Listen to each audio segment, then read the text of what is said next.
Hey everybody, Maximonty15 and 16 here, back again with another Thomas and Railway review. So today I will be showing you guys the mud-covered Thomas or muddy Thomas, depending on whatever you prefer. So this is a pretty obscure one, really. It's got an obscure history, which is what I'm mostly going to go over in this video. However, I will say that this model is really nice. I love the mud and leaf detailing, but let's just talk about the history of this. So this was first introduced in 2008, I believe, for the Great Discovery. It had Great Discovery packaging and everything, and so it's got trees and branches and mud all over them, obviously. So this is based off of the scene where Thomas is after he comes out of the waterfall, once he runs through the waterfall, he lands in the ground and he rolls down this hill and gets mud and leaves all over him, and then at the end he crashes into this huge pile of dirt. So it's muddy Thomas, yeah. So he's got mud on him.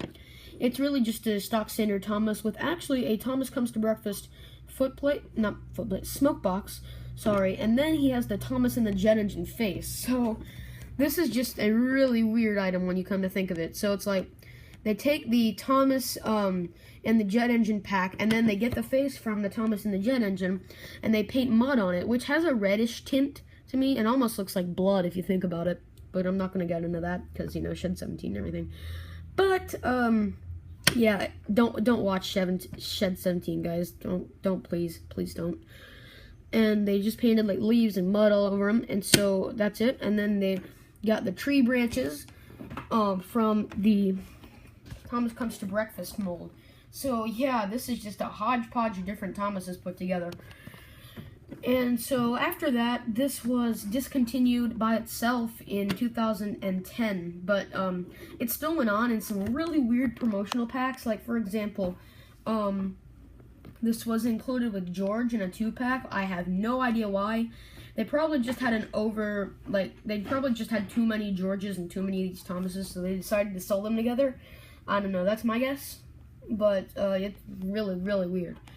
So after that, the weirdest thing is that later in 2009, they used the same Thomas in the Splish Splash Splosh pack, which was a promotional pack for season 13, and the episode Splish Splash Splosh. But that episode got a lot of merchandising, a mud-covered Emily, mud-covered Thomas, mud-covered Rosie, I think, and a hay-covered Sir Topham hat. Yeah, so this item has been in a lot of packs. It's actually kind of easy to find when you think about it. So I just think this has some really obscure merchandising, and it's a pretty odd item, but I still think it looks cool, and it's got a lot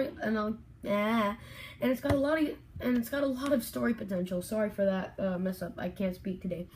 But anyway, guys, that is it for this pretty short review and just basically a look over of the history of the mud-covered Thomas.